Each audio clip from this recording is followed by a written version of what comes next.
Hello, everyone, and welcome to our live session today. I will be going over a quick startup presentation to welcome you all and introduce you to our program and various opportunities if you have, of course, not attended any of our shadowing sessions previously. I do want to highlight that Pre-Health Shadowing is a student-led, minority-led, women-led nonprofit dedicated to helping prospective healthcare professionals gain access to educational resources, no matter their demographic status, abilities, or location. My name is Jesus. I am the Chief of Program Planning here at PHS, and I want to thank you all for attending today. Now, let's get started. Just a little PSA, we do have closed captioning for all of our sessions to accommodate all students. This setting is available on the bottom of your Zoom screen. And if you need any assistance enabling the transcript, please direct message one of our team members. Those are the ones with the blue background screen. We are always looking for ways to be more inclusive and ensure our sessions are accessible to everyone. So please, if you have any recommendations whatsoever for how we can improve, you can definitely email us at info@prehealthshadowing.com. So since this is an international program, we do want to know, where are you guys Zooming from today? You can drop it in the chat. So we can, okay, we have some, okay, Chicago, oh wow, we have people from all over the USA and outside the USA. Thank you guys so much. I love seeing that.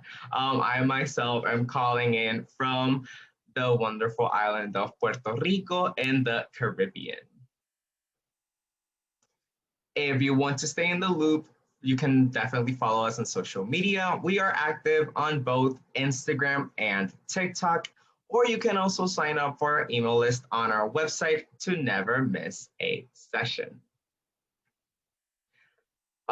We do have some wonderful opportunities for you as benefits of being part of our program. And if you are looking to get research experience, I am very excited to announce that Pre-Health Shadowing is launching a research program that will allow students to connect with principal investigators as they conduct research in a variety of topics, fields, and locations.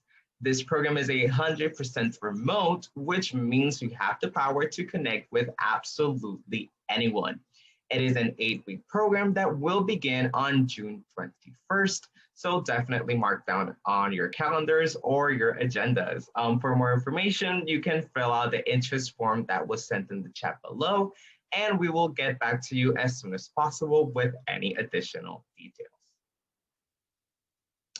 We have also partnered with Kaplan to get our students a 10% discount code that can be used on all Kaplan products, as well as free resources, such as study guides to help you prepare for your standardized tests, like the MCAT, the NCLEX, or the PCAT. If you fill out our short survey in the chat, we will definitely get you signed up for these deals for free. And we would also like to draw your attention to another amazing program, that is Neolith. Neolith is an online mental health platform for students. For pre-health professionals especially, we know that the path isn't easy, so that is why we have partnered up with Neolith to spread the word and offer free access to their services if you use the link in the chat or enter the code PREHEALTH when signing up. Additionally, we are really excited to announce that we have partnered up with Krispy Kreme for you to purchase one delicious dozen donuts to enjoy with your loved ones.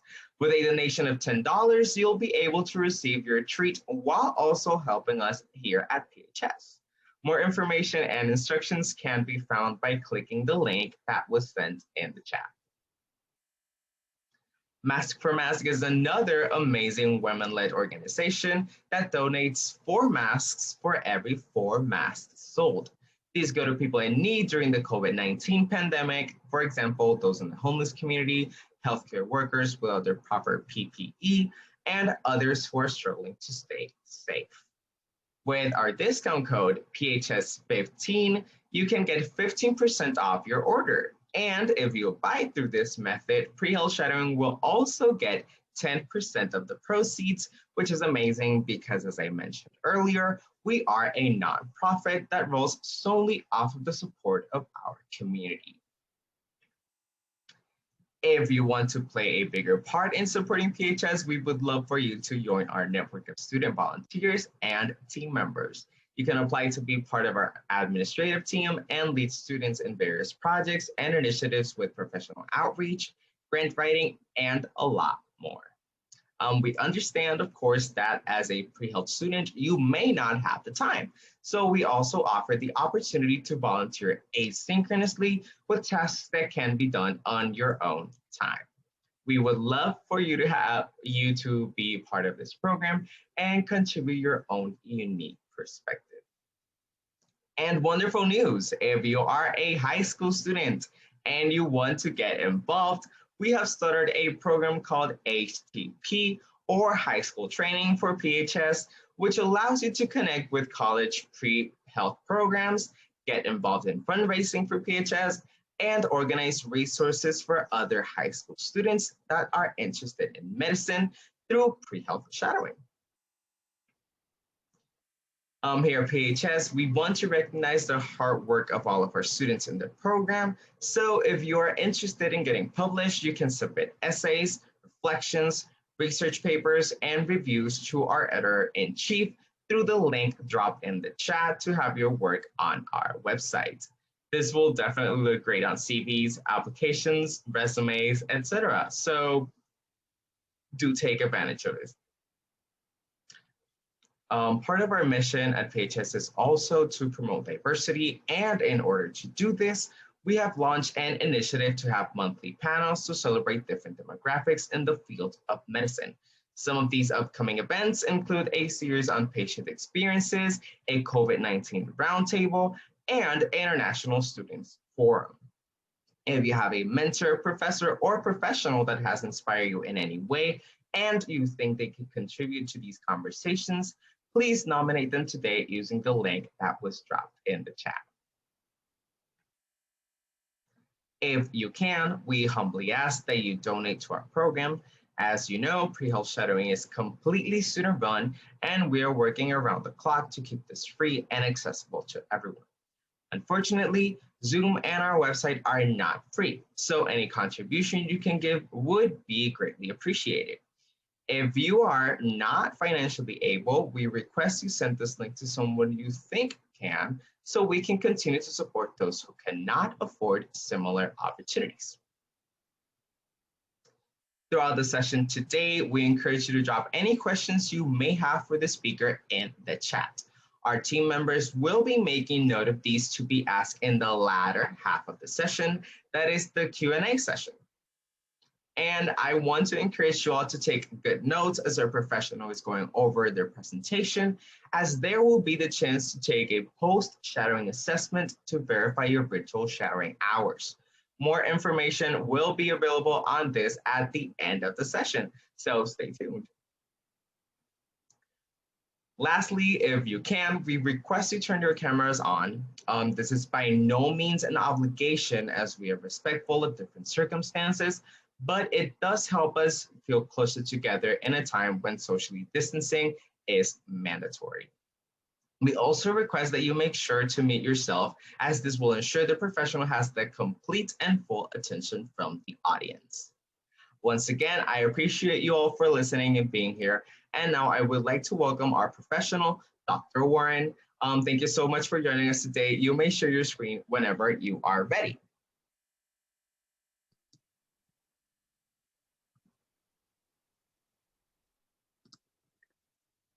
All right, I am just clicking the buttons here.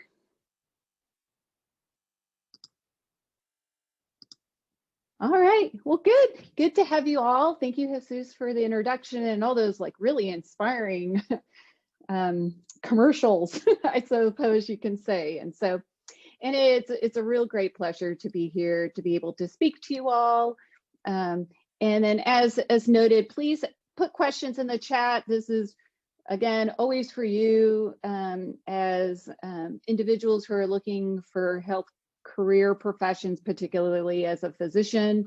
But I am more than happy to answer any type of questions that could lead you to the path that you feel you best fit in. And it's really exciting to see that you guys are all over the country and even outside of the US to participate in this session today.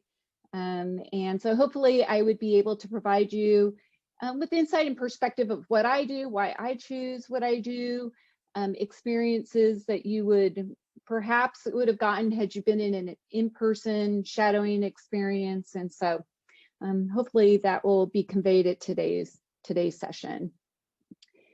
So I am a pediatrician. And this is sort of the overview we'll go through today, but I am currently faculty at Western University of Health Sciences, the Osteopathic Medical School in Southern California, in Pomona, California. I've been faculty, well, I was a medical student there, so that's where I graduated. And I will go through this a little bit more in detail here, but I'm currently faculty there. We have a clinic adjacent to the medical school where I see patients, pediatric patients, and then I have a lot of administrative responsibilities that I'll go through in detail, and more so why I ended up choosing those and why I do things. And so in it, I have a lot of diverse background, not only just direct patient care, but administrative teaching. And I got an MBA while I was just recently. And so in it, why I chose that is a particular in healthcare, and hopefully what I can do to use that particular experience. So today I will go into a little bit more detail about my personal background, why I chose pediatrics, what sort of experiences led me into where I am today, and how that can relate a little bit to your journey and your story. Each of you guys have different influences, people in your lives that inspire you, or personal health experiences that sort of guided you towards medicine. And so in it, I really just want to encourage you to be proud of those, part of those experiences, because they really do make a huge difference later when you get through the entire process and really taking some time to make a big difference in patients' lives. So I'll talk about my path, my particular path, and then in particular, I'll talk about an overview of my field as pediatrics. You know, what can you do with pediatrics? There's a lot of perceptions of what pediatrics is like, but it's actually fairly dynamic in what opportunities there are just within pediatrics. I'll give you just a brief overview of a typical day, and more so the typical day of my clinic. I can give you my administrative stuff too, but that's not as exciting as the clinic part is. And then I'll talk about my other administrative roles and why I chose them and how it actually, I think, makes me a better pediatrician in general. I will then go through just the background of peds, a little bit of like a didactic teaching session, so to speak, about peds. I have one particular case, but then I want to talk a little bit more specifically about osteopathic pediatrics and the type of techniques that we can do to help make our patients feel better using our hands, manipulative medicine. And then finally, and I think because I uniquely am in a position where I teach and work at a medical school, I can give you some perspective or insight of general admissions process. I know how Western U functions because I've been a part of that directly and as someone who interviews. So I can give that perspective. It may relate to other medical schools. Each school has different processes, but there's some generalities in which I think are really good tips and thoughts to keep in mind as you are sort of building your CV, your resume, as you are considering to apply either this season or maybe in future seasons. So, all right. So to start with, and polling question here, how many of you have an interest or have considered pediatrics as a career?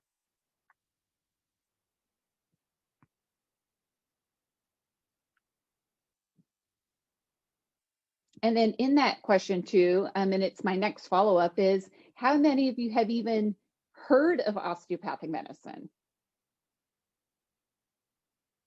Yep. Yep. So a few of you. Yeah.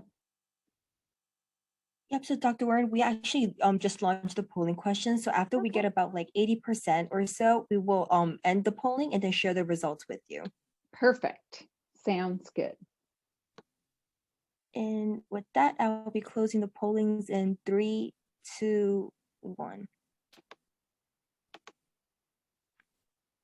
All right, so many of you have heard PEDS, and I would presume, at least I hope many of you have at least gone to a pediatrician for some checkup before. Maybe you're very healthy and you didn't need to. You kind of know what it is. So the bulk of you know what pediatrics is. And I think I'm going to give you just a little bit of different insight as I go through some of it. And then that's so great. I'm so glad that many of you have already heard of osteopathic medicine. And the reason I bring it up, and to be honest, and I've been out, I graduated a little while ago, about 20 years ago to the dot practically. And in it was just something in which I didn't know. And the reason I bring that up is it's a bit of my story. I'm really fortunate. You know, I grew up in Southern California. It's where I work currently, you know, and in it, my dad is a pediatrician. He's an MD. He actually went to medical school in Guadalajara, Mexico, for his own story and journey that got him there. And that's where he met my mom. So my mom's Mexican. I grew up, I'm Hispanic. And so in that, grew up speaking Spanish, and we settled, my family ended up, through a long story, ended up settling here.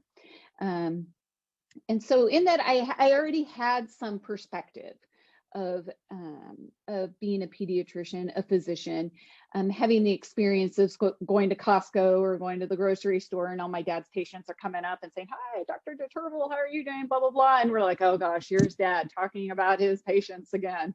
You know, but in it, you really see this relationship and this experience that you have with your patients. And so I got to see that with him, and the amount of joy and experience and the relationships in which he really made huge impacts. And that's what really inspired me, because if I was not going to be a physician, I think the only true alternative, which is funny because I do this too, is being a teacher. Like, I just love kids. I love the ability to talk, speak, engage. And in it, you know, there's different avenues of fulfilling that, but you know, but in that, I really found that very inspiring. In medical school, many of our students at Western U have family members who are in the health professions or physicians, but not a ton. I mean, it's a percentage, but not everyone. And it adds out of just purely having a perspective, but it doesn't make you better or, you know, more engaged with your patients. I think it just gives you a perspective of what you're going to go through more than anything else. But anyhow, I had those influences. I went to college through the Claremont colleges in Pomona, called Pomona College. It's in Claremont, and I majored in neuroscience. And really, I think in part, neuroscience was just very engaging to me because I just like mind, body, biology, how people are influenced by their environments and how chemically that affects them in the brain and neuroplasticity and development. And so in that, it really, I just found it engaging and inspiring. Many of you guys have and are majoring, if you're in college, sciences, but that is not a prerequisite to get into medical school. You have to have the foundations to do well, but you know, in it you got to pick what you enjoy and you like. And this was definitely something I found super interesting when I was in college. And then I went to medical school at Western U, which is funny. It's in Pomona, and it's only about 10 minutes away from where I went to undergrad. So I didn't really expect that I was going to stay. You know, I applied all over the country. But when I applied initially, I really did apply to MD schools. And then my dad was like, "Well, have you ever considered osteopathic medicine?" He had a colleague who's a DO, a family physician, actually, in his practice. And so in that, I didn't even know about Comp, Western U, 10 minutes away, and about osteopathic medicine. So in it, sometimes you don't find out these things. And so in it, as I investigated and then went to this campus and really understood a little bit of some of the philosophy and the perspectives of osteopathic medicine, it gave me a better appreciation of how I thought and how it built into my neuroscience background about mind, body, spirit, wellness, neuroplasticity. And so in it was the reason I ended up choosing to go there. And then while I was in medical school, I love sports. Sports is kind of a passion of mine, outdoors. And I thought I wanted to do, for some silly reason, orthopedic surgery. And then I realized I don't like standing in one place at once for a long period of time. But I really love sports medicine and how much that really related to it. So I didn't go into medical school really thinking I was going to be a pediatrician. I just was very broad. I was gravitated towards children, but there's all, except for adult medicine, you know, every field of medicine, you can do some element of pediatrics. And so, but when I went through it, I was just, especially when we got to our teaching sessions on peds. And then when I did my third year rotation in pediatrics, I was like, this is easy. I love it. I didn't want to leave the rotation. And this is where I felt like I belonged. And so in that is when I applied for my pediatric training. And I actually met my husband in medical school. And so we both ended up in Texas at Baylor Scott and White. It's its new name now. And we did our residency training there. He's family physician and I'm pediatrics. And we were there for, we thought we would only be there 3-4 years, but we ended up being there for 10 years, where I had just a ton of experiences related to being a residency program director, working in a newborn nursery, outpatient clinics. And then around that 10-year mark, we really missed our families. And I think that's always the hardest part. You think you can sometimes live elsewhere and you can, and we loved it there. It's just a great experience. But we missed our families, and in particular because we have 2 boys. We didn't want to miss them being around their grandparents and their cousins and things like that. So that's what got us back to Western and working and teaching. And there were a lot of other opportunities, but I knew I wanted to work in an academic center and where I can be involved with students and teaching and clinic and still have that experience that I had when I was in Texas. And then when we came back, my husband pursued this executive master's in business administration. And as he did it, I felt like with the roles that I had really fit into how I did some management and administration. And so it's a Healthcare Executive MBA. And I finished that in 2019. And so, and that has led me into some upper administrative positions at the college that I currently function at. So in all that story, you go, some things you sort of have a passion and an interest towards health medicine, but as I experienced a lot of different things in all the different areas that I've lived in or experienced, I sort of developed other skill sets that all relate. So of course, clinician, and most of what I do is outpatient general pediatrics. I thought about subspecialty, but and it required 3 more years of training and moving, and it was not just really the thing in my life that was appropriate. So I did a lot of newborn nursery and outpatient pediatrics. In all my experiences since graduating medical school, I've always been teaching. So I teach medical students, I've taught residents, and so in that has been such a rewarding experience, and it's very mirrors a lot of what I do in teaching patients in general. I do a lot of mentorship, so career and professional development. I started an office at Western U to help students get into residency, and so in that is really building their portfolios and getting them placed into where they go. And then of course all the administrative kind of components that I have done and currently do as part of being in healthcare education. So it's been very fulfilling. And I bring this all to you is there's so much in medicine. There's the typical just being the clinician, but I've experienced nearly everything in a lot of different ways. There's even more with advocacy and, you know, politics and things like that. But, you know, there's a lot in medicine that you really can branch off if you have diverse interests and really make a huge impact in being involved in a lot of different and other areas. So as I said, and this is just something I encourage you, don't ever let go of we get consumed a lot in being very academic and kind of narrow toward this goal, but there's so much in part of life and wellness and balance is remembering the things that give you a lot of joy. And work gives me a lot of joy and pleasure, but there are a lot of other things that give me a lot of work, joy, and pleasure.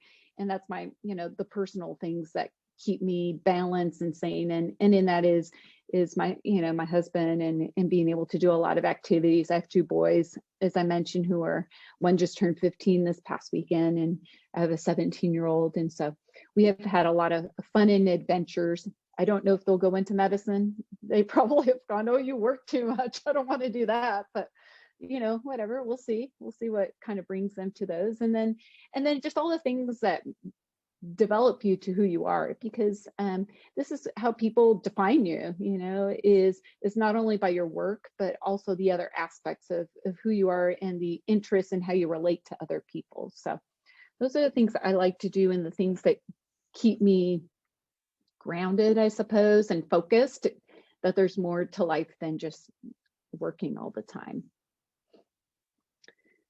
So I talked a little bit already because I go through a lot of different tangents, but why I chose medicine and pediatrics, like I said, the biggest influence was just having someone to watch. And I was lucky I got to see it every day growing up. There are times I'm like, oh, I don't want to work that much. He's getting up at 2, 3 in the morning to go to a C-section. I like sleeping. I don't want to do that. There's certain things I really value. But, you know, like I said, it's just something where, you know, you see characteristics or relationships in bonding. And though you guys haven't had the experience to shadow much, you may have personal individuals you see. Those are shadowing experiences. You're really just trying to see where your best fit is. And that could be through how people get pleasure and joy. There's certain personality fits that fit certain disciplines more than others. Or, you know, one piece of advice that I always got from other mentors is, you know, pick the most boring thing in that field. So pediatrics, people always say the most boring thing is doing checkups and ear infections all day, you know, and if you can do that all day, is that giving you joy and pleasure? And for me, I'm like, yeah, I love that, because doing the medicine is one thing, but it's the people. To me, being around the people is the most important. As I said, I really enjoy the human body and how that relates to behavior.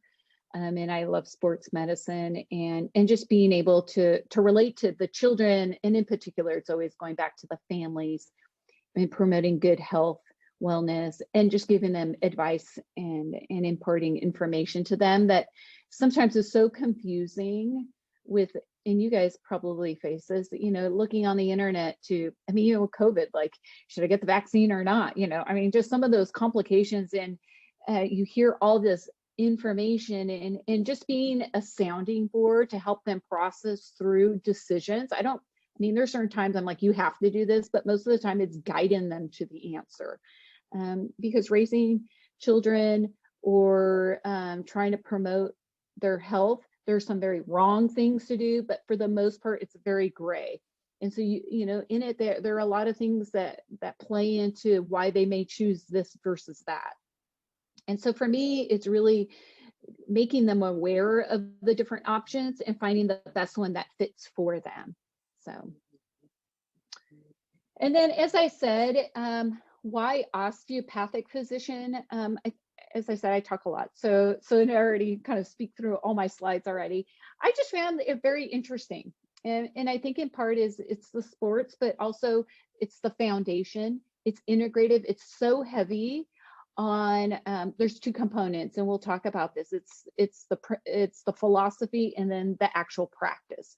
So the philosophy is is really looking at mind, body, spirit, looking at how all these other components, the social psycho components, affect our body and structure and function. So it's not just the ear, but you can have an ear infection, but it can also be affecting your lower back, causing headaches, teeth pain. It may affect the way you're eating, if you feel malnourished. Like there's so much in just an ailment that you may think it's just this one piece, but it really is affecting the entire body. And then the individuals around you and how they react to you. And so in that, the way that I approach patient care has been just so much more dynamic and comprehensive. And I really feel that that has made a huge impact, not only to getting to the core of the issues with some of these families who are suffering or having a lot to deal with at home, but then also giving them the right tools to sort of solve some of those concerns, issues, or ailments that they may be suffering from. And then, of course, the OMM, the Osteopathic Manipulative Medicine, and the techniques that I will show you here today to give some perspective of what techniques that I do frequently in the clinic, because they're common chief concerns, chief complaints that patients come in with that I feel have made a big difference instead of having to sort of push antibiotics or medications that otherwise may temporarily help them, but it doesn't really help solve the core issue. Now, many 10%, and it's probably gone up a little bit more. I'd say maybe we're getting closer to 15. I think 20 is too generous, but about 10% of the physicians in the US are DOs. So it's not a huge percentage, but there's been a lot more osteopathic medical schools that have been that have opened. And so in that has provided more opportunity for students like yourselves to become osteopathic physicians.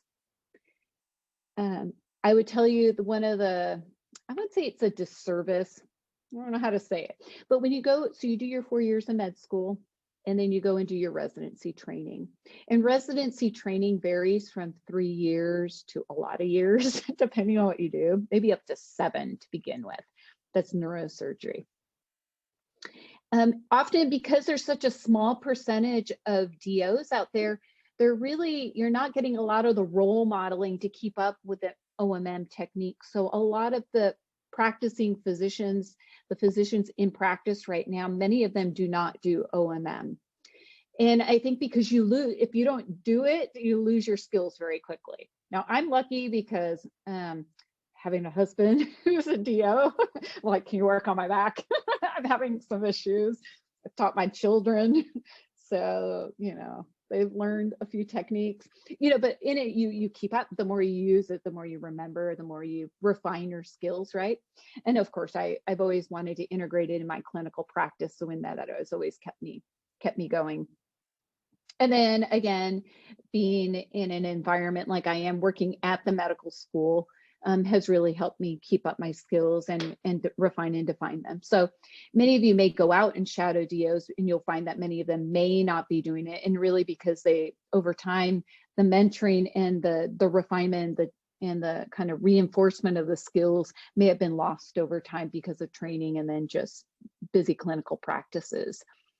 But in it, I think there's been a huge push to try to rejuvenate some of that. But the difference I will say is still the principles and the philosophy of all our DOs that are out in the country are still the same. It's so imprinted in the way that we approach patient care that you'll see, and it's not anything better than, or it's just different in the way they engage and get information from patients that really make a difference in the way they approach their treatment and care plans for each of their patients, whether it's in the outpatient setting, in the emergency setting, or in the surgical setting. They all, I have felt, really do embody and practice that philosophical osteopathic approach. So I brought this up, so Osteopathic Medicine, DO, it's Doctor of Osteopathic Medicine. And so in that really was founded by A.T. Still. And in it really diverge and incorporates not only, traditional medicine, or I guess I could say Western medicine, but also the core principles of the osteopathic principles, that the body is a full unit. It's capable, as you guys probably already have determined through your own selves, to self-regulate, self-heal, and then health maintenance, and so our bodies have tools and an immune system and principles in which things can take care of themselves. And what we do with our hands as well is to help facilitate that entire process. And then, as I mentioned, the structure and function are interrelated.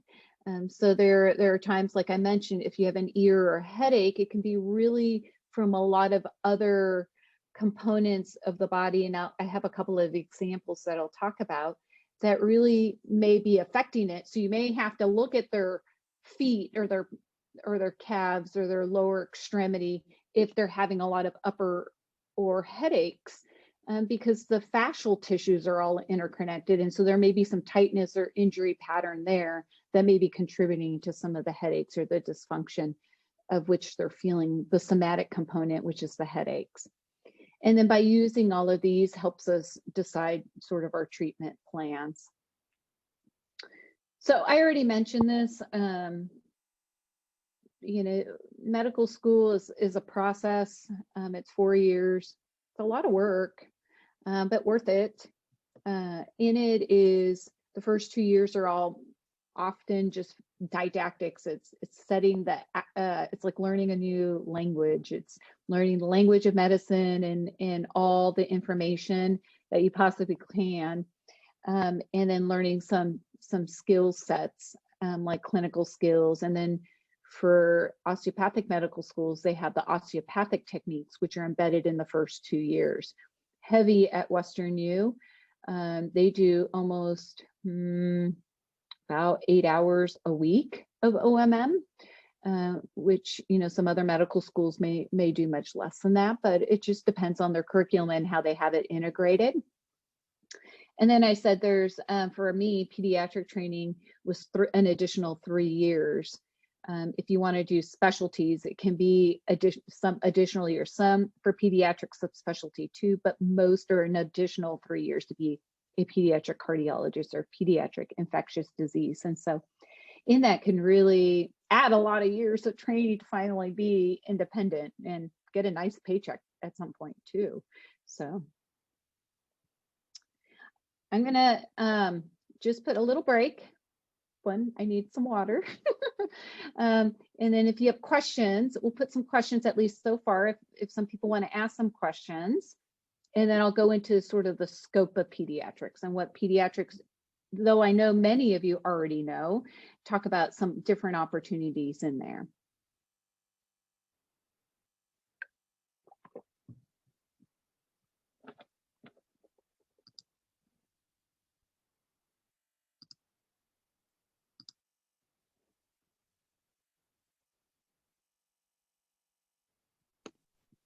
So Doctor, would you like us to ask some of the questions now, or do you want to wait more towards the Q&A session to kind of have them all together? If there's some that were pertinent to what I talked about, I can talk about those right now. If you see them, if not, we can hold them to the end.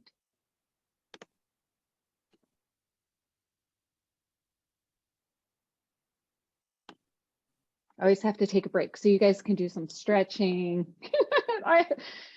Our attention span only lasts so long. So you always have to have a mental, absorb and then stretch and then be ready.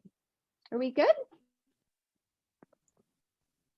Yes, actually, we do have one question that's kind of related to a previous thing that you've mentioned before. So this comes from Anthony. He's asking, I am actually applying to Western next cycle, but at the Lebanon campus in Oregon. Can you give us some insight as to what are some common mistakes students make on the applications? And if so, are there any tips? All right, good question. So as he mentioned, I'll talk about that more at the end, because I actually have a whole slide for application and I can talk in detail. So I actually will make sure to note that. We at Western U, and this is one of the things, No, I've noticed it more in the allopathic schools, but it's more so common in the osteopathic medical schools. There's a lot of branch campuses or additional locations. So at Western U, we have a campus in Lebanon, Oregon. It's Southern Oregon, and it's considered an additional location. So the campus, the curriculum is all mirrored. So lectures are streamed. The curriculum is exactly the same. They take tests the same time. So there isn't as if it's a whole different curriculum. When you have additional site, those can have a different curriculum and different test dates and things like that. It almost can like a branch campus. It can be completely different. Lebanon, so Pomona, if you guys don't know, and especially for individuals who are not from California, who ever been, we are in Pomona, California. It's about, well, it's all relative, about 30 miles from LA. Go east. So I would just say we're like and we are in LA County. We're like at the very edge of LA County, very Hispanic, concentrated there, very underserved area as well, except that, and that's the direct Pomona, but we have a lot of diversity within the surrounding communities as well, with other demographics and ethnic groups and just variety. And I find it just very interesting, passionate, and you're just a whole different kind of mix of patient experiences, schools and opportunities and things like that. Very different from the Oregon campus, the Lebanon campus. It's rural Oregon, in a population that's about 10,000 at the most, and in it just has a different population diversity and experiences. Like one of our students who are there, who grew up in the area, they're in the logging business, like log wood, and that kind of thing. So it's just different than what I would perceive as like Southern California traffic, so in it is good to look at those. So when you're looking at those, is really understanding when you're applying to schools, where they're at, what is it like, the type of population that's there, the patients they serve, and we'll talk about sort of how to make your applications fit best for those schools. And it's really hard to be so personalized with applications, but that's somewhat of the key, is understanding the types that you're applying to, and then how to sell your strengths to those particular programs. So as I go through, I'm going to start talking a little bit about pediatrics. Since many of you guys already have a lot of exposure or understanding of pediatrics, I want to be able to just give you some very fundamental background, but also some idea of what I do too. And I'm going to just kind of list out here in a few minutes about the type of patients that I see, like yesterday, what my patient panel was like, But really what we do is we're concerned about the general health of infants, children, and adolescents and their growth and development to get them to adults. So we always presume like we're trying to keep them perfect from when they're born. Now, there are a lot of congenital conditions or things that come up, but in general, we spend a lot of time screening and detecting for health conditions or underlying conditions in which we can improve and make them at their most optimal physical, mental, behavioral, psychological condition as possible, really trying to reduce their morbidity and mortality. Now, where I am at in the understanding that we have is in even clinical practice, when I was in Texas, pediatrics sees 0 to 18, just general.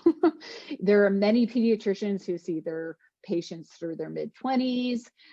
Some of them, especially if they have conditions in which it's really hard to transition to adult medicine. I had a couple of them who had cerebral palsy or spina bifida.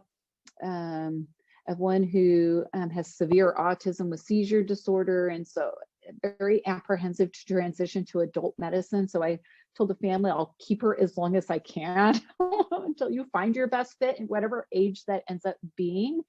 So sometimes it's a generality, but what I find so dynamic is when I am looking at kids versus children versus adolescents, they're their own different population. They're so different and what diseases affect them, and the type of, even talking about nutrition, like I'm talking about formula and breastfeeding and starting baby foods with infants. Children, I'm just trying to get them to eat, or they're like, or not eat bad, you know, and then adolescence has their own kind of dietary needs. So in it, the conversations are so strikingly different between those each of those age groups that they're actually subspecialists, like neonatologists.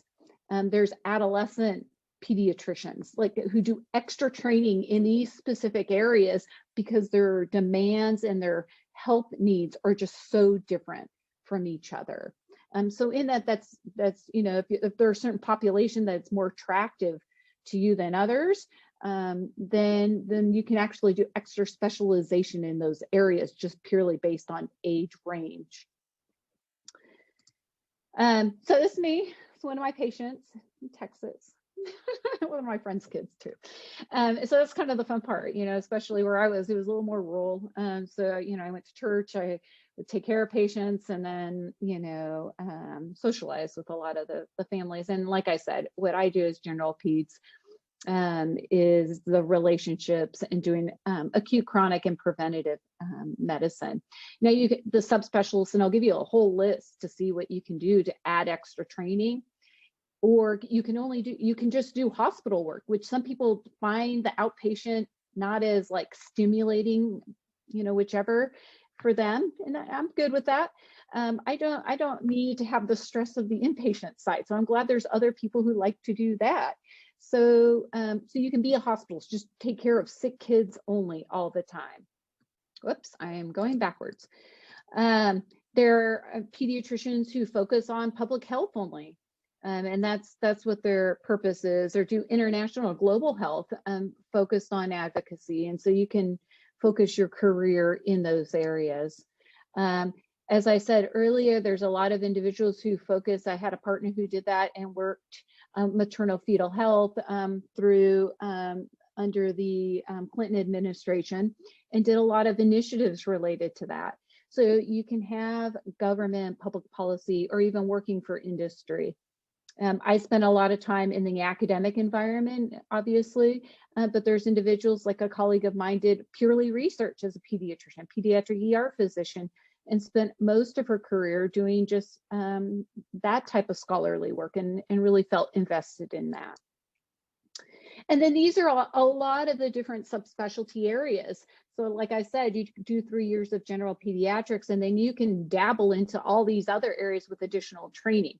As I mentioned, adolescent medicine, there's a whole, like I said, it's a whole very specialized approach, even though I see patients in all these areas. You know, in it is the depth as an expert in those areas. So neonatal perinatal medicine is working in the neonatal ICU, cardiology, critical care, EM, endocrinology, GI, hemonc, ID. So very similar to like what adult medicine would be as an internist. They can have these subspecialties, except for some of these areas less so. But definitely some very interesting areas where you can really make a lot of purposes is to get more research, and then evidence-based medicine in those areas. So as I said, I chose general peds because I like the diversity. I like seeing the patients. Normally I see about 10, 12 patients a day. And I see checkups, sick visits, or chronic care management. And then I see the breadth of age range. I have medical students who rotate with me. I do have pre-med students who come and they shadow us too when we'll be open more for that. We barely get our med students back, but just like I was pulled up this list. I mean, like even yesterday I had patients who, like a newborn who was 5 days old who had jaundice, so a little bit of yellow skin that was normal physiologic.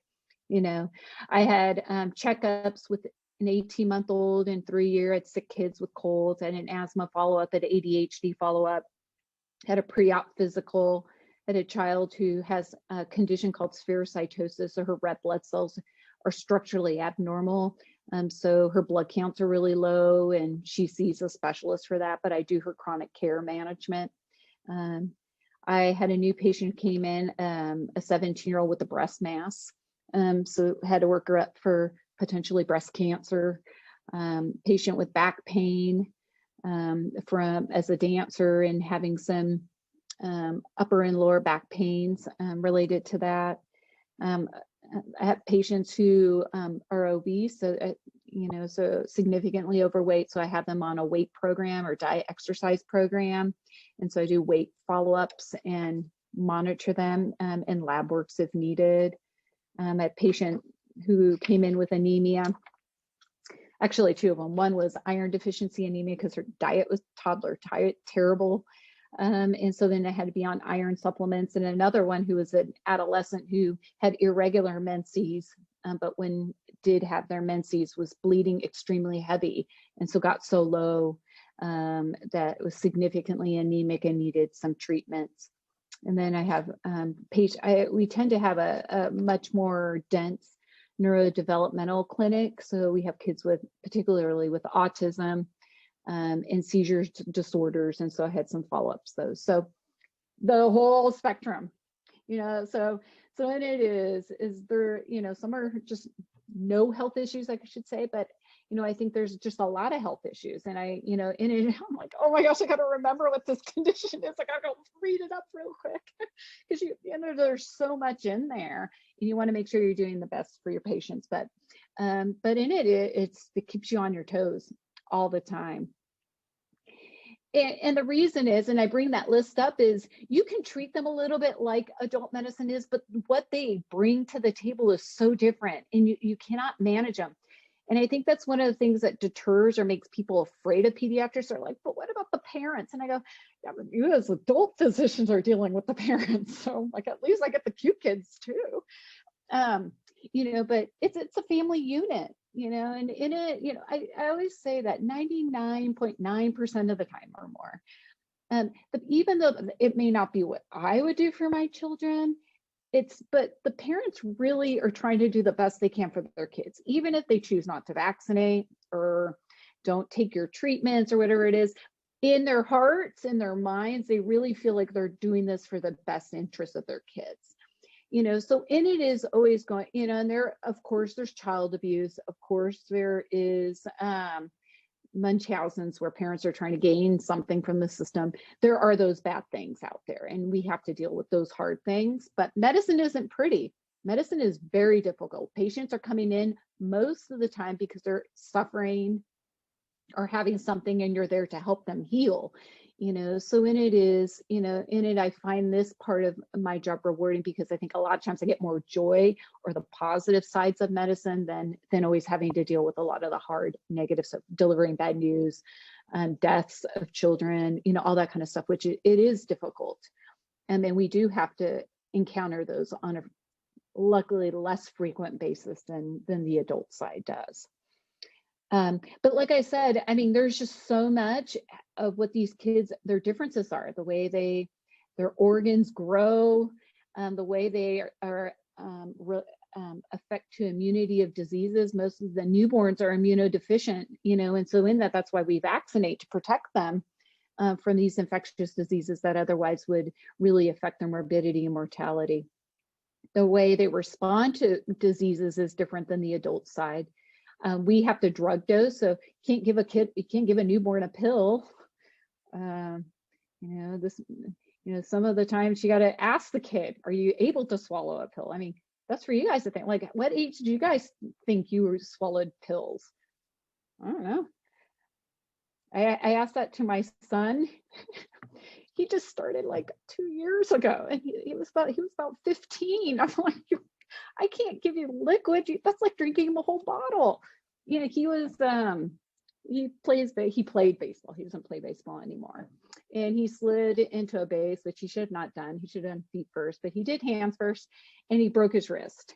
And so he had a distal ulnar radial fracture.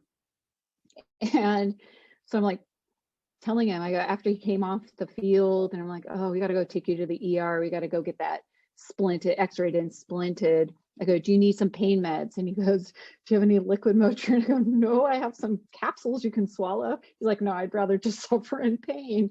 I'm like, because he didn't want to swallow them. So it's funny because then I have to ask the kids this, because when I prescribe things, I want them to be compliant, but I want them to be compliant so that they take it to feel better, right? And you get the treatment you want. So you have to ask these questions, and they always ask you, how big? I go, I don't know, it's like this big, 12 inches. I don't know. I don't taste and drink them. Does it taste good? If you drink Hershey syrup afterwards, it always tastes better. So, in it is really having these type of conversations with them. And then really how they get influenced diversely in their surroundings is a lot. Like, they're physically different, they behave different in these different age groups, and then what their external influences are in the environment related to lead. I mean, you guys heard a lot about the lead poisoning out there and how that affects their neurocognitive development. But so there's a lot of chemicals, the media influence for different age groups. Do they go to daycare or do they not go to daycare? And the amount of exposures they may get there really affect the way that I might treat them. So in that is really substantial. And these are all the questions that we're having to ask during these clinic visits. And of course, they change their appearance over time. They're growing. They have different skeletal developments. This becomes important when we're talking about the OMM piece. So that's why I'm kind of leading up to this. And the way their organs are situated and things like that do really affect, we have to be aware of those things because it may change. Am I going to get an X-ray or an ultrasound? If I get an X-ray, but their skeletal maturity is not there, I'm not going to be able to see anything on an X-ray. It'll be translucent, because they don't have, it's more cartilaginous than it is bony. So those are things that we're always thinking about as pediatricians is how old is the kid? Is this a normal variant or not?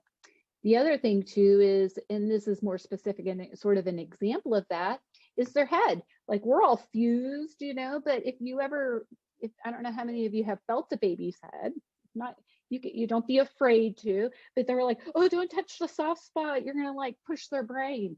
It would be okay. Just don't push hard. But the reason is, and what they're saying is the soft spot is the anterior fontanelle. So we have anterior fontanelles, we have a posterior fontanelle, and then we have the sutures.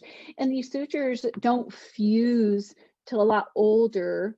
I mean, they sort of start fusing at 3, but not till a lot older. But that allows for the head to grow, because they're still having brain development and growth in there. If you get fusion, which we call craniosynostosis, then that's going to affect the way the head is shaped, which is where the eyes may align. That's going to affect their visual field and their development. So it becomes important to look at all these things. Or if it's too wide, then you're wondering if the brain is swelling. Is there hydrocephalus? Is there extra fluid in there that shouldn't be in there? And then that could give us some information. So we use this, but this becomes really important too when we do our OMM techniques. I have a picture here in a little bit to show you how we can actually maneuver, move, open some of those sutures with our hand techniques to help relieve some tightness or like placement. They're laying on one side of the head, so it helps kind of reshape it a little bit more. It's not like it would happen all of a sudden, but it does happen a little bit over time and can make a huge difference for them. And then growth. Kids growing, they grow fast, and we always are monitoring kids' growth on growth curves. I just took a picture of these. These are from the CDC. We use them. There's a bunch of different growth curves. Pink is for girls and boys. These are all done normative over time, but you put them on these growth standards based on their weight length or their BMI over the age of 3. And we just track them, because I always tell parents, well, this is their weight down here. If their weight is escalating up, then it's a time for conversation about being overweight. Or if their weight goes down, then I worry about malnutrition, diarrhea. Are they burning calories they shouldn't be burning? And that often it's just information for me to initiate some kind of workup. And we're lucky because I get to see kids a lot, the little babies a lot, for their well child visits. I just list them all out here, but you can see between all of these, during the first 3 years of life, I have almost 12 visits that I see with them. And it's monitoring that growth, development, their nutrition, coinciding with the vaccine schedule. So I can really, because there's so much happening during that time, that I have a time to identify and screen, is something wrong with this kid, so I can get them best referred to a specialist if need be.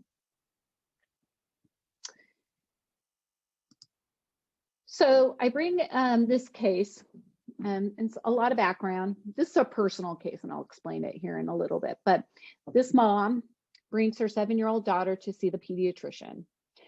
She has been less active and begun bedwetting. She was fully potty trained at age 2, and then she starts bedwetting again, or 3. And then when you look at her growth curves, her weight starts to drop from the 75th to the 50th percentile, even though she's been eating and drinking a lot more, if anything. And so went ahead and did a physical exam on her. And essentially her vitals are normal, except that her respiratory, she's breathing really fast, kind of panting in a way. And when you examine her, she's warm to touch. She's a little dehydrated. That's what tacky is, like, you know, you kind of sticky mouth. Her capillary refill, so that's how well she's perfusing, is a little longer than you expect. So sometimes that's a clue that they're dehydrated. Her thyroid gland is a little bit larger than the normal size. Like I said, her heart was normal rhythm, but she was a little tachypnic, breathing a little fast with normal sounds in her lungs. Her abdomen was normal, no masses, no enlarged organs or anything like that. And her genitalia, because, you know, when you have a thyroid, you got a gland that's a little large too, and you're kind of wondering about the whole body. You want to make sure that they're developed normal, because sometimes some kids can develop a little sooner than possible. But Tanner stage 1, that means she's prepubertal. That's what we want. So her exam is otherwise normal. So what do you think would be sort of the diagnosis for this particular child?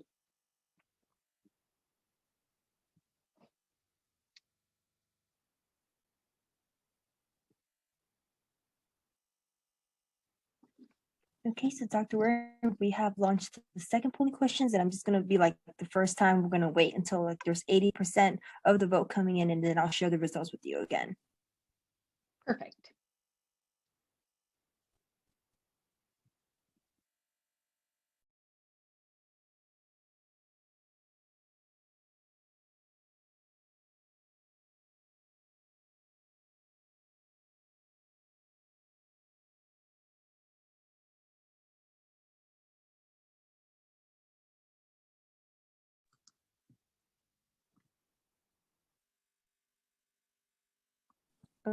Okay, so I'm going to give it about like 10 more seconds since most of them are coming in right now.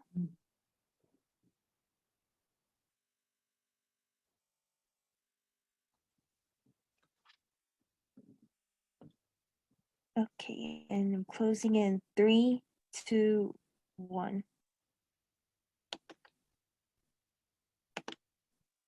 Okay, so those are the results. All right, well, really good spread of everything. So one of the things we do, and good answers, and we'll go through what this is this is what we call a differential diagnosis.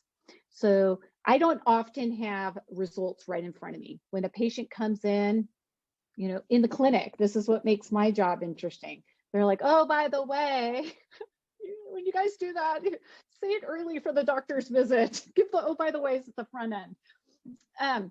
Because then it's just like, oh my gosh, this is a serious thing, you know. But I don't have all the labs. You know, you're getting the history, you do your physical, and you're like, what can be going on here? Because I can't lab test everything. It's expensive.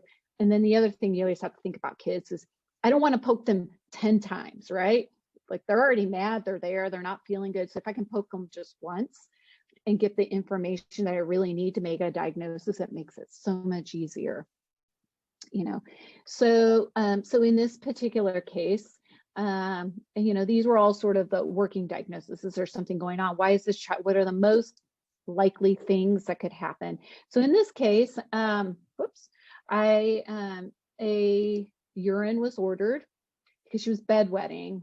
So you always think urinary tract infection is one of those, but there was no hint of infection there. She actually had a lot of glucose spilling in her urine and had ketones. So you could, and it's cheap. You just tell them to pee in a cup if they can pee in a cup. If not, for kids, you got to stick a tube up there and get the urine. Or if depending, if you don't have to, then you can do an AccuCheck, which is just poke their finger, right?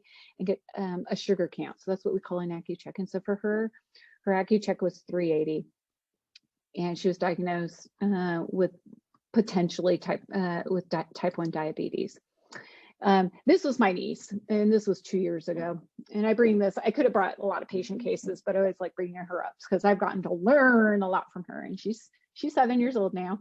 You know, but in it is, I had to be hospitalized, given IV fluids, work with a diabetic team, start her on insulin, diet, exercise. But I could tell you one of the hardest parts happened right over the holidays was she just wanted to leave and go do her choir. This was not COVID, but the year before her COVID, she wanted to go out and do her singing performance. Like she was like, I am fine. I want to leave.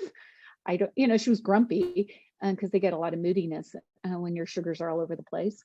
But, you know, she had her priorities, which was just to go and hang out with her friends, right? And do the things, the holiday things. So, you know, so in it, but the impact that it has on the families is crazily just totally disruptive. And I don't know how many of you guys have family members with significant chronic conditions, but how much that really, just the amount of stress, especially with a new diagnosis, can really impact them. You know, and in it with this is like, we have kids who have type 1 diabetes at one diagnosed under a year of age. So I've had those. And I bring this up because I just find an interesting part about pediatrics, right? They can be school age, like my niece, adolescents, or, you know, as an emerging adult, and then in the older adult. But what it requires for them is so different in each of these stages. Like a little kid cannot give their shots. They cannot check their sugars. They don't eat regularly. I mean, the parent is giving the foods. And I always tell parents there are two things kids control: what goes in and what comes out.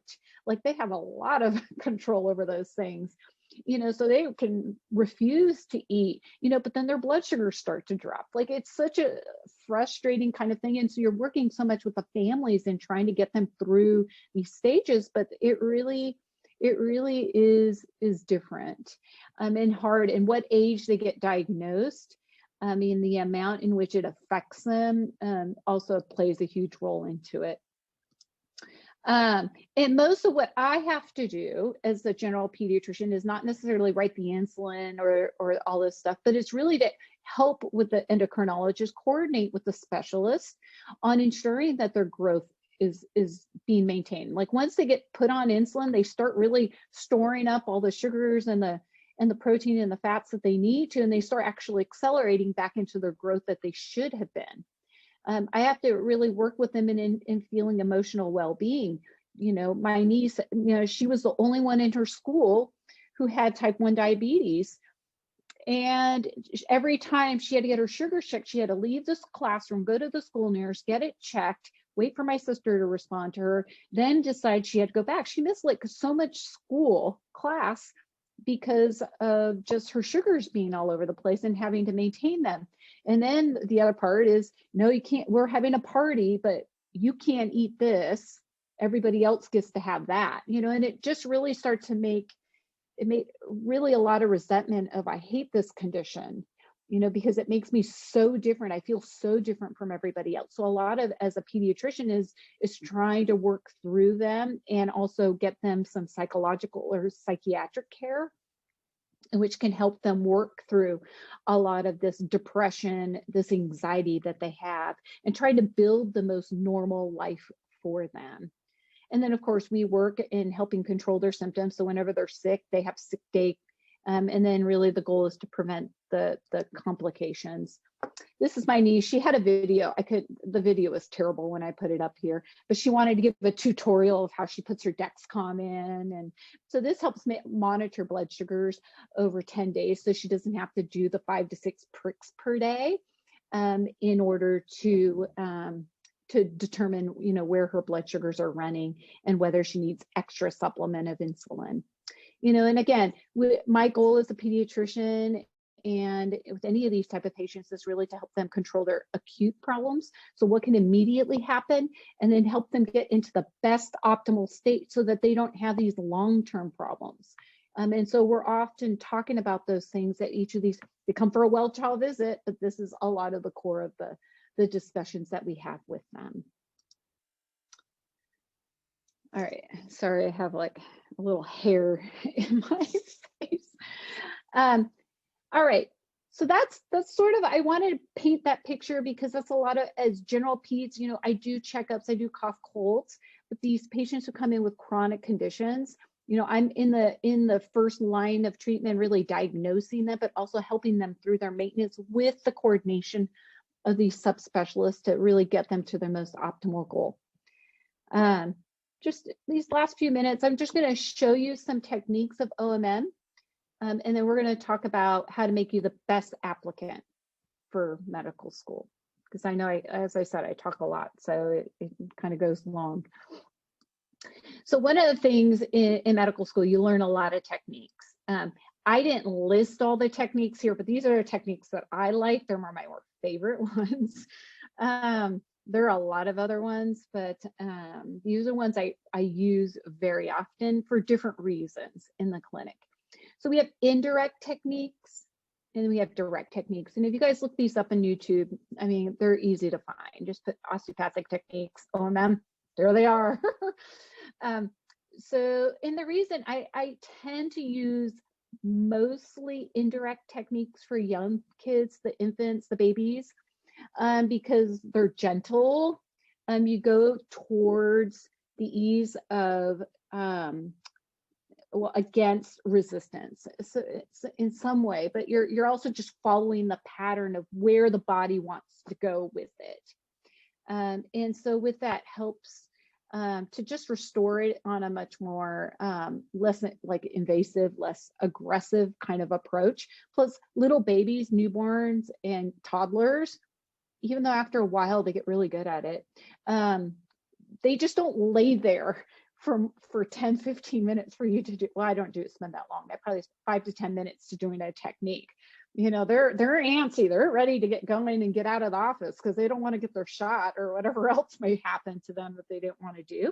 You know, so in it is trying to find the best techniques. And then I teach parents to do these at home, because I always find that if I can give them something aside from a prescription of something, but if they have something that they can do and they can see a very immediate result of, then it makes such a huge difference. And they feel it's so much more empowered to be able to care for their kids. So soft tissue, it's like massage. Oh my gosh, my colleagues are going to just like strangle me when they hear this. But so the myofascial release, I always say, like, to parents, our bodies are covered in like saran wrap, and sometimes it gets a little crinkly in areas. So all I'm doing is smoothing it out so that the muscles don't get tight and then the muscles can relax. So in these myofascial releases, just like having, like I have one of those rollers, it's the same kind of thing. You're just rolling, but use your hands in ways in which can soften the tissues and relieve some of the tensions.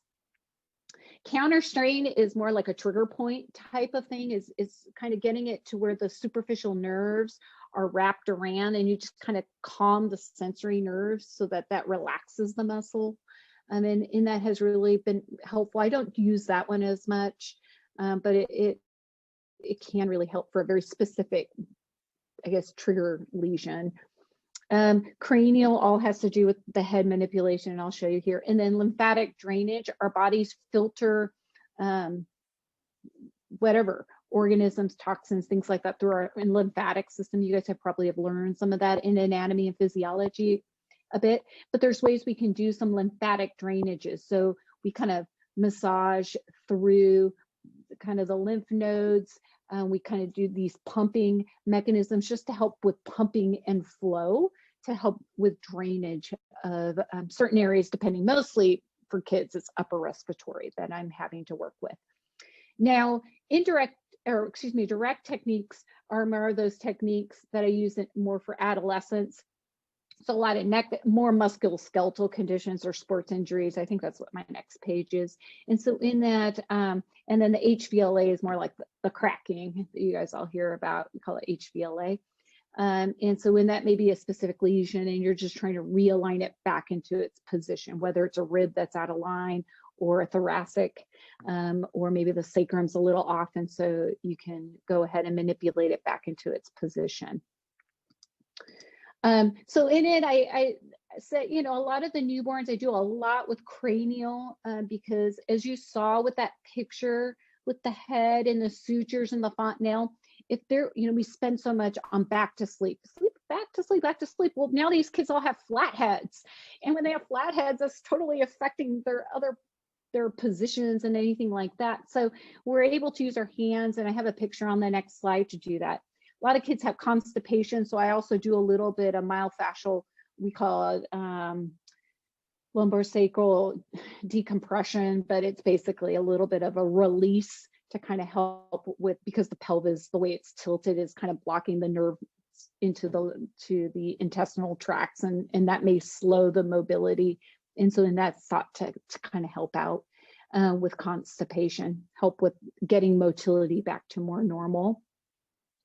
With children's headaches, illnesses, same thing. That's often what I see a lot of. And then of course, adolescents, a lot of with back pain, probably from sitting a lot, school, sports injuries, headaches, those kind. This is what I do mostly of. I mean, there are a lot of other chief concerns, complaints that come through, you know, and then we work with them. But this is the bulk of what I do a lot of O&M for. So this is plagiocephaly. So we spend so much on back to sleep, and then we have kids, you know, they lay down and then they get a flat head. We call it plagiocephaly, you know, but in it, as you can see, it really can affect and manipulate the way the rest of the facial features become affected, you know. So in it may have misalignment from the eyes that affect their visual fields, that can really affect their gross motor when they move, development or fine motor to pick up things, because their whole visual field is off, you know. So what we end up having to be able to do, as you can see in this configure, is able to feel where the where it's shifted or tight. So like in this area, there may be a lot of tightness in this area on the right parietal occipital area.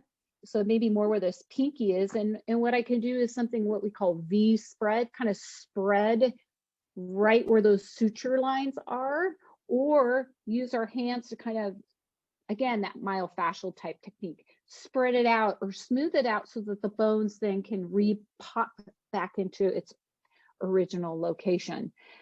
It helps. It takes a lot. The hard part is the kids at first, the babies, they cry because I would say not painful, but they can feel the tension. But as soon as you release that tension, they just fall right back to sleep. And that's when you know your techniques are working. And often it just takes a lot of time. And then it's education to the parents. You know, make sure that you move their heads, you put a donut on there so that they are not laying directly flat on a surface. Make sure that you give them tummy time during the day so that they're on their tummy and learning to develop kind of the muscle control, so that you can prevent it from kind of reflattening, so to speak. The other thing, as I mentioned, is back pain. I mean, back pain and head are the two, like, really. So there's a lot with lower extremity. This pictures I just took off the internet, but it really demonstrated there's a lot with the lower lumbar area, but you can see a lot with the spreading, but also this is more of a muscle energy. So you can have them resist against you to stretch them out.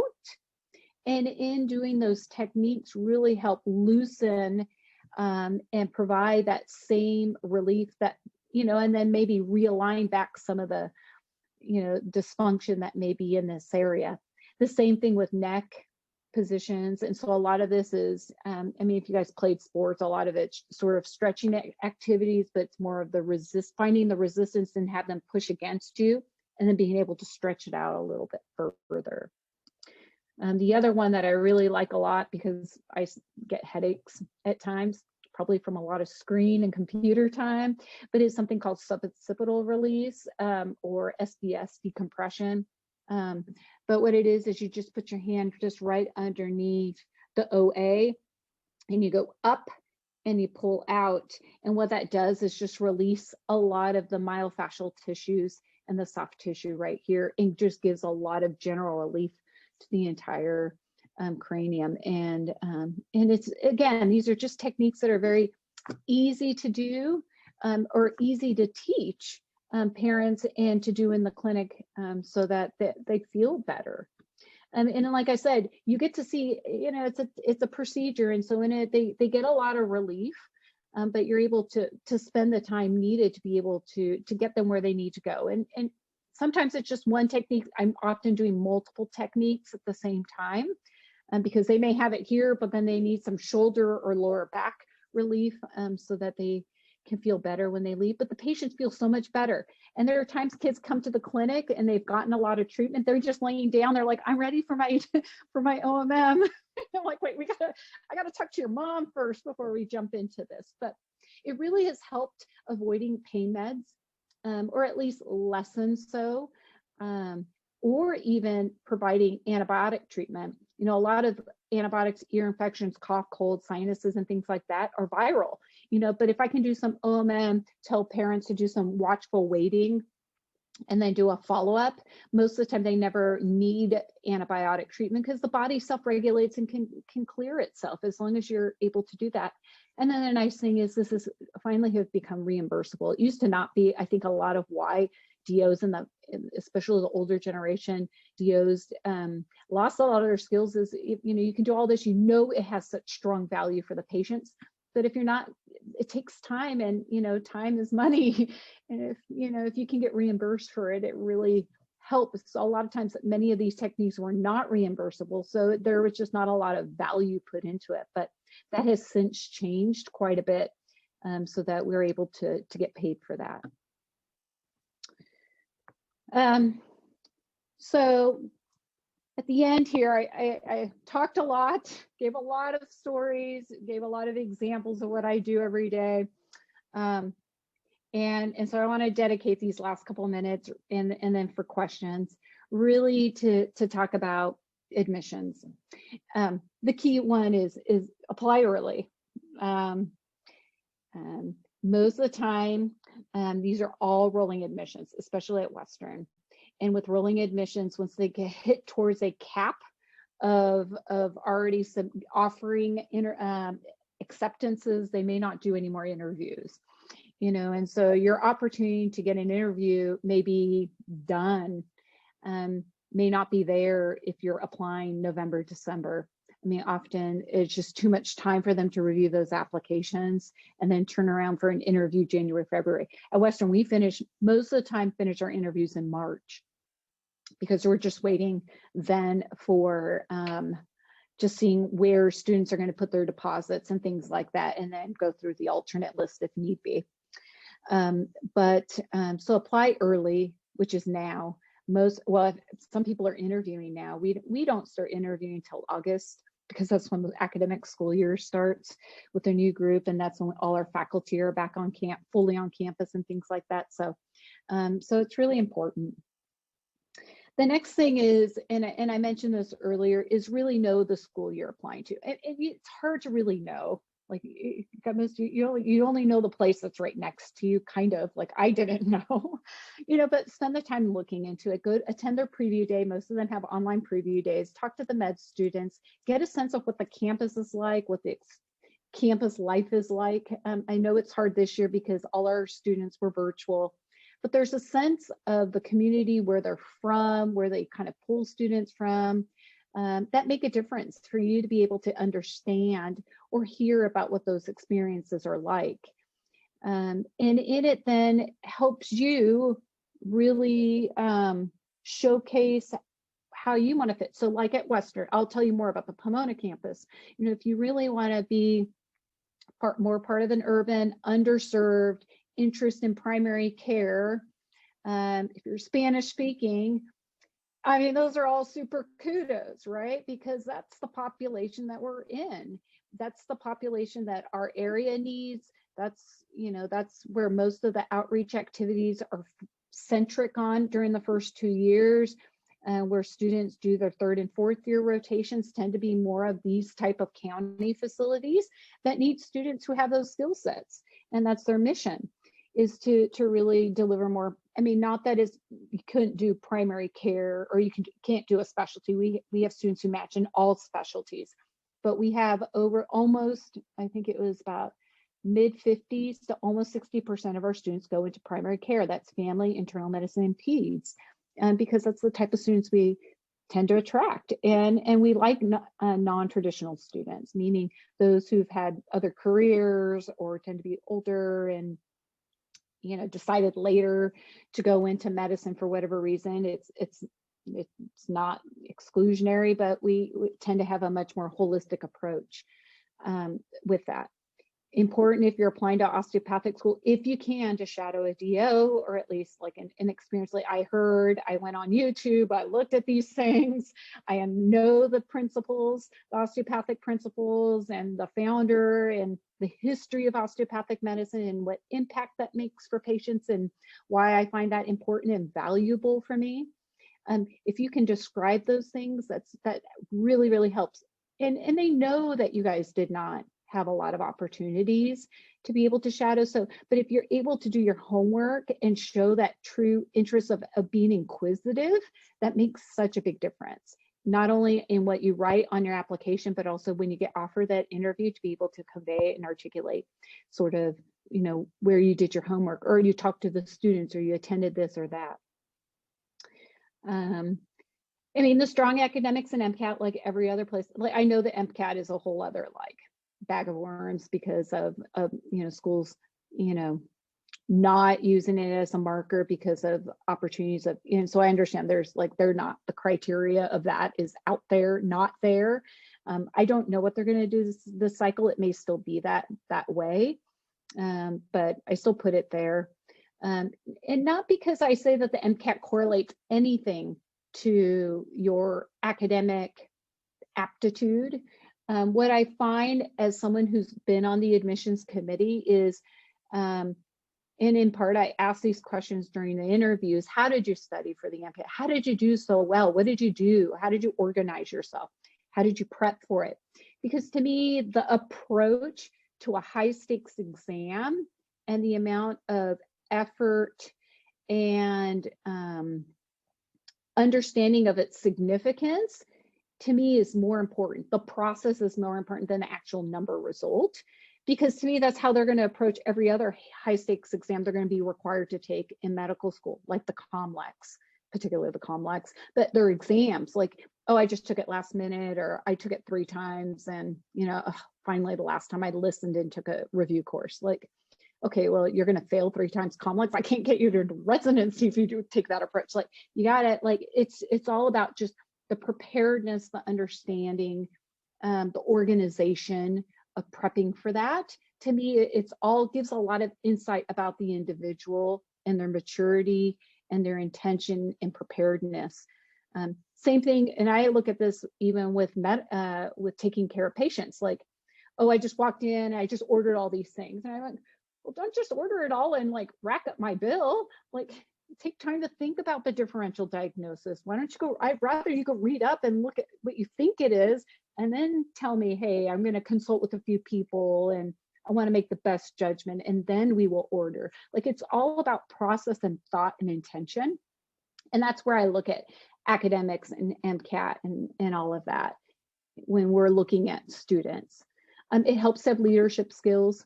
I think medicine is so dynamic and requires strong leaders, that if you have those, really showcase those. For work and research experience, I just say put the pertinence of things that you're really proud of. Don't just do things. I mean, I know you guys have to do a lot of check boxes, don't get me wrong, but really be mindful of how those really impacted you as an individual and learning a new skill set, and how that may benefit you in the future to take care of patients when you're putting those on your CV. And then going back to preparing for at least I know that was a question earlier about the Lebanon campus. Just look at that one. It's rural, So if you have an intention to enroll in medicine or a smaller class composition, just those are those things that you want to be able to describe in your application, so that they will look at you a little bit more intentionally. With that, like I said, this is Western. I mean, really, I think there's a lot of emphasis not only for medical school admissions, but residency is transitioning to this, with now the first boards being pass-fail. So there's this focus on really picking good doctors, not just the smart doctors, whatever smart is on an exam, because professionalism, integrity of the field, interest, true compassion and interest in the patient is what we really need in the field to make it better. And so make sure that you have a good they really are putting a good holistic approach. Make sure your application is reviewed by multiple people. Be prepared to interview, and then be quick to respond back to them. Thank you. If you need follow-up on those type of things, if you don't get in, ask them if you can have someone review your application and identify the areas that you can work on. Don't be afraid to ask that. They are there to help that, or there are mentors within the medical school who would be willing to do that for you. And then be yourself. Don't be afraid. Don't feel like you have to, be something you're not. Medicine every person is very different. We have a lot of skills. So you have unique skills, talents. Don't be afraid to showcase those. I think it speaks a lot to who you are as a person and what you can bring to the table, and you can highlight those things. And eventually you'll be put in your best place, or you'll find your best place. And in it's I think medicine's still worth it. You'll hear a lot of people who say it's frustrating. Yeah, there's a lot of paperwork. But at the end, when you make a difference in someone's life, it's why I do what I do. I love it. I love being able to be a part of a family's life or a student's mentoring, because I know it makes a difference, and it's a positive ripple effect, not only to that person directly, but everybody else they're going to be exposed to in the future. So in that, I close for questions. Okay, so thank you so much, Dr. Warren. I think we have time for 2 to 3 questions right now. So the first question that we have over here is from Kenneth, and they ask, what are your thoughts on the perceived bias that students from osteopathic schools are limited mainly to primary care residencies and not other specialties such as ortho or urology?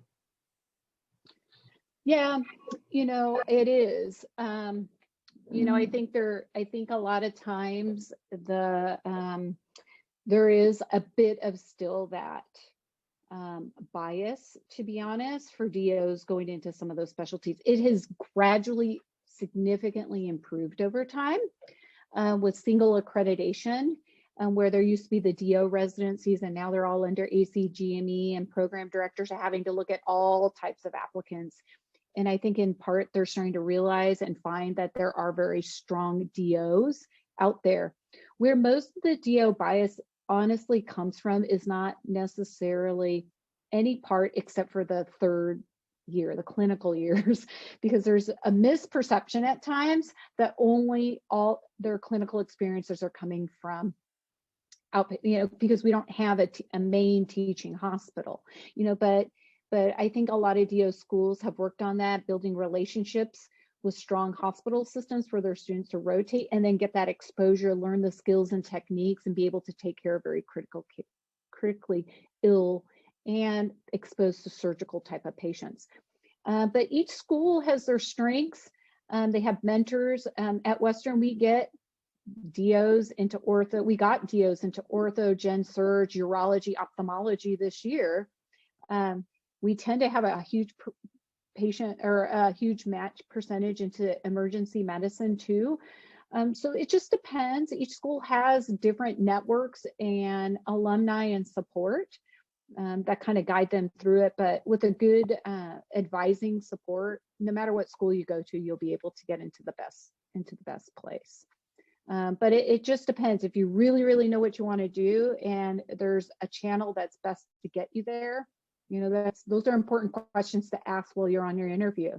How do your students match into these specialties, and what resources are available for mentors, research? I mean, a lot of it too is research experiences, third and fourth year opportunities for these students to be able to successfully match. Okay, thank you so much.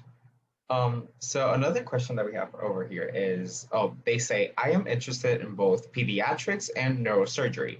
If I wanted to actively specialize in both, would pediatrics be considered the subspecialty? In which case, neuro would be the focus of my residency program. Right. So your feedback. So to hear, to be a pediatric neurosurgeon is basically what I'm hearing. Is you always, for those that have surgery, you always have to do the surgery first.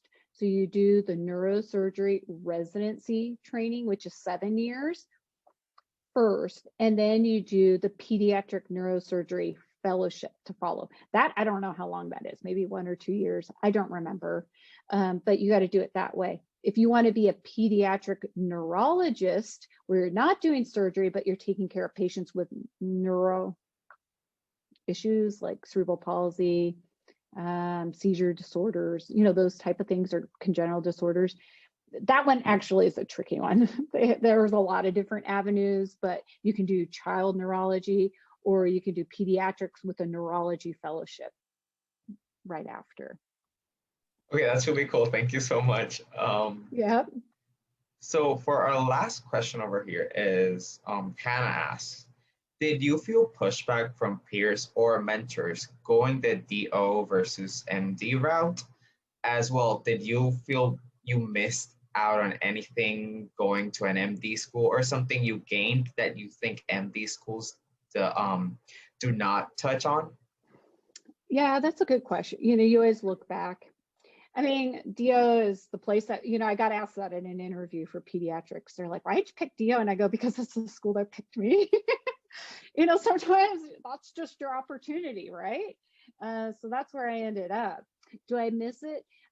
No, I think it's fun to sort of buck the system and always challenge people. I'm like, but the patients still love me, and I still have a thriving practice, and I get to still do everything, and if anything, more than I wanted to do in pediatrics. So I never have any regrets towards that. When I was applying to residency, I think there were some residency opportunities that I got overlooked on because of being a DO versus an MD, but I ended up in the best residency program ever for me, because my husband had an opportunity, I got to have an opportunity, and it led me to being program director and roles that I never thought I would have, but they gave me a chance. And so in that, you always just look at your opportunities and your experiences, and just, you know, you build off of those. You can always say, well, I should have done, or what ifs. You know, I go back to, I chose the DO school because I really felt like the holistic approach and the way they integrate all aspects of care from day one was so important. The way I look at patients, and the way I look at medicine, the way I look at my own personal health, that I don't even know, I would have felt like the opposite. I would have, like, I mean, for me, if I went to an MD school and I was shortchanged of that approach and then not being able to use OMM, I would have been really sad. I would have wished I could have done that. So I'm very fortunate. I don't have any regrets, and I feel like I feel like I've had every opportunity that I've ever wanted, and just, you know, even, you know, where I went to school and everything. So I feel very, very fortunate and very, very happy with my education and training. I definitely love hearing that. Thank you so much, Dr. Warren, for sharing your experience.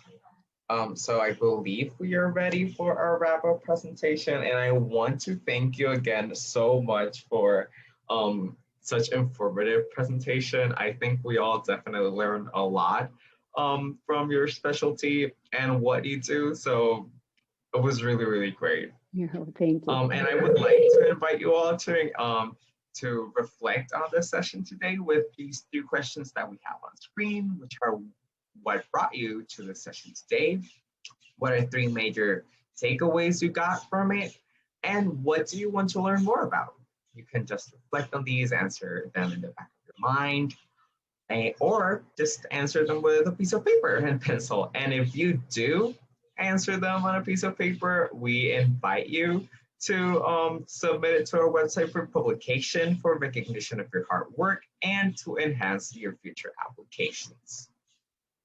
I would like to mention once again that Pre-Health Shadowing is launching a research program that will allow students to connect with principal investigators as they conduct research in a plethora of topics, fields, and locations. Once again, this program is 100% remote, which means you have the power to connect with anyone. It is an 8-week program that will begin on June 21st. And for more information, you can fill out the interest form that was sent in the chat, and we will get back to you as soon as possible with any additional details. If you want to learn more about pre-health shadowing and how to get involved in our program, we encourage you to visit our website.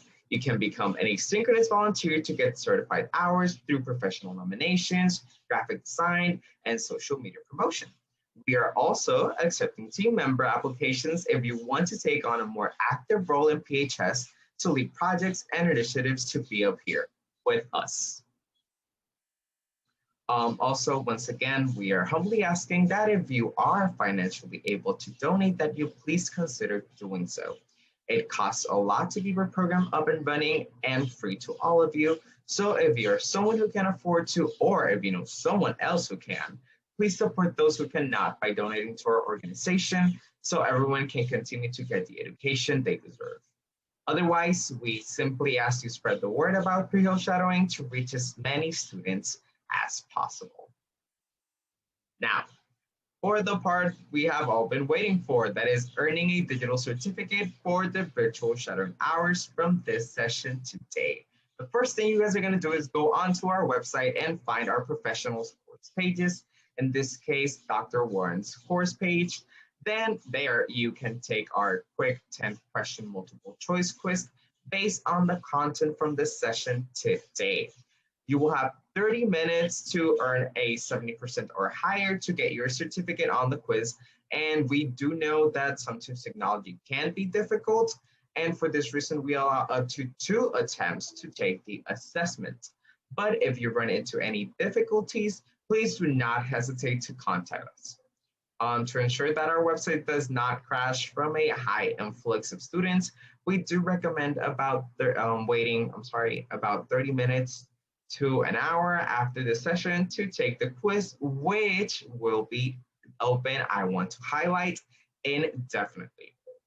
And finally, once you have passed, you can click the Finish Course button at the bottom of the professionals page and then download your certificate verifying your virtual shadowing hours. If unfortunately you missed a part of the session or you want to go back and view other sessions to earn more certificates with verified virtual shadowing hours, you can go to our YouTube channel and watch our previous recordings. You can also find them via the professionals pages on our website and take the post-shadowing assessments for these as well. Be sure to follow us on social media or subscribe to our email list for the latest updates on upcoming sessions. And events. We are currently booked every weekday through the rest of June for virtual shadowing sessions. So we definitely hope to see you guys over there. Once again, thank you all for joining us today. And please stick around if you have any questions, and myself and other team members will definitely be happy to answer them. This shadowing session is officially over, and I invite you all to log off. Have a wonderful day, evening, or night, depending on where you are.